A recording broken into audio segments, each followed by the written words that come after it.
In 2003, 3 U.S. soldiers were ambushed and kidnapped during the Iraq War. 2 of the soldiers were of minority descent and received virtually no media attention. However, Jessica Lynch, who was young and blonde, was consistently the cover of various news stations. It's a story all too familiar of a missing attractive, young, and blonde woman. But this unprecedented media attention reveals yet another injustice in America. Today, we'll take a look at missing white woman syndrome, a term used to explain how a missing white female receives disproportionately more attention than any other missing person, especially minorities. The Guardian, September 29, 2021 expressed, "It is not that these white women should matter less, but rather that all missing people should matter equally." First, we'll inspect the problems that stem from unequal representation. Second, we'll investigate the causes. And finally, we'll present solutions to bring equal attention to all missing people. Maya Millet, who is of Filipino descent, disappeared from her home in January of 2021. Her family has been tirelessly searching for her for over a year without any support from the media and limited police resources. Maya's family is one of many who are facing these tragic problems. First, disproportionate cases of missing persons. Second, absence of media coverage. And third, lack of closure. First, minorities and specifically females are disappearing at disproportionate rates when compared to their white counterparts. FBI data from the National Crime Information Center March 4th, 2021 shows that while white women make up roughly 75% of the female population, they are only 54% of missing persons. NPR September 24th, 2021 found that although Black women account for only 15% of the female population, shockingly, they make up 34% of all missing person cases. Second, when Gabby Petito, a 22-year-old white woman, went missing, her case was one that received an unparalleled amount of attention from the news as well as social media. The Washington Post, September 23rd, 2021 expressed that during a mere 7-day period, Petito had been the topic of approximately 100 MSNBC headlines, 350 CNN reports, and 400 Fox News stories. Additionally, hashtag Gabby Petito remained trending for weeks, receiving upwards of 790 million views on social media platforms.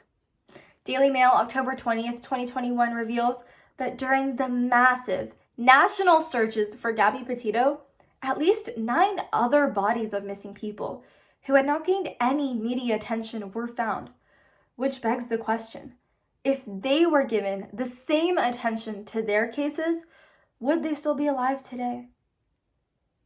Third, families of missing minorities feel their stories will never gain equal traction, leaving them hopeless and without closure.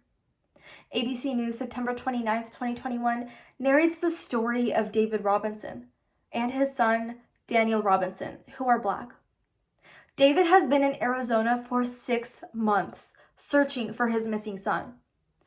As a father, he knows that a missing person case can have one of 3 outcomes: find a son alive, dead, or continue living life, tormented by never truly knowing what happened to him. When the police made no progress in their investigation, Robinson hired a private investigator in hopes of reuniting with his son. He grieves, saying, "I only imagine every time I look out there, my son's somewhere, hoping his dad will come and find him." Maya Millet's sister expressed her grief in regards to the lack of resources that her case was given, stating that even before Gabby Petito's case was out there, "I felt that maybe if we were white or with money, we would have gotten more help and support." These disparities were caused by 1, racism, 2, law enforcement, and 3, profit. First, racist stereotypes are perpetuated in missing person cases. The New Yorker, October 8th, 2021, points out that when a person of color goes missing, it's blamed on drugs, crime, and urban violence. Additionally, Black women are often labeled as runaways, while the white damsel in distress stories are glorified. Second, The Independent, November 11th, 2021, unveils that only 10 states require law enforcement to report missing person cases to public access sources.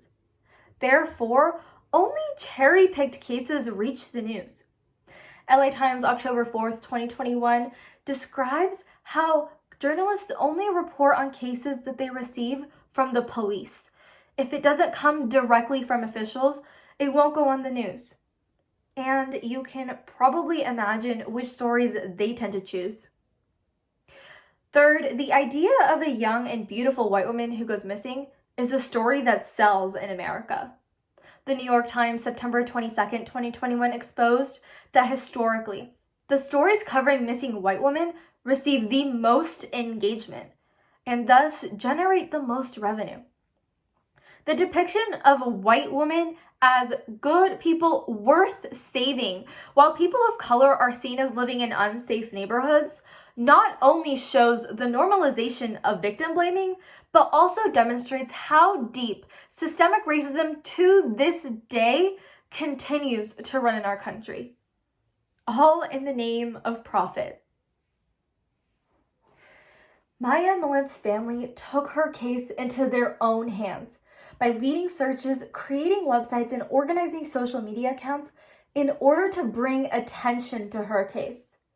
While we may not be able to solve racism as a whole, there are organizations and individuals you can support who are fighting to bring equal attention to all missing people.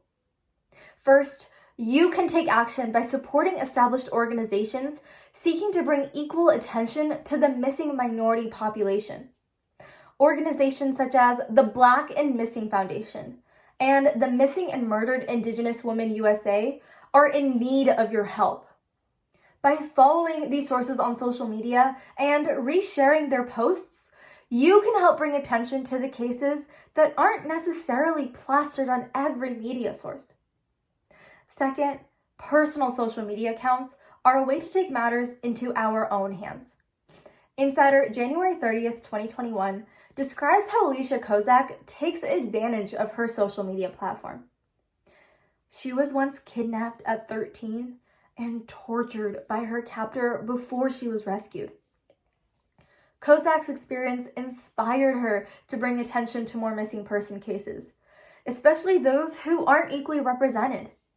With over 200,000 followers, she receives up to 15 requests a day from people asking to share posts of their missing family members, one of which who was found after being shared on her channel. There is power in numbers, and resharing the content of creators such as Alicia on our own social media accounts may help to pressure larger organizations such as the news to see that there must be an equal distribution of resources for all missing people. First, we examined the problems surrounding missing white woman syndrome. Second, we explored the causes. And finally, we discussed solutions to create an equal platform. Unequal representation of minorities has been an ongoing concern for decades, but bringing more attention to it by supporting established organizations and by using individual platforms are the first steps in teaching America how to move towards equality. If we can shine a light on more missing person cases, we can give every family what they deserve, whether it be bringing their loved ones home or giving closure to those who have been endlessly searching for so long.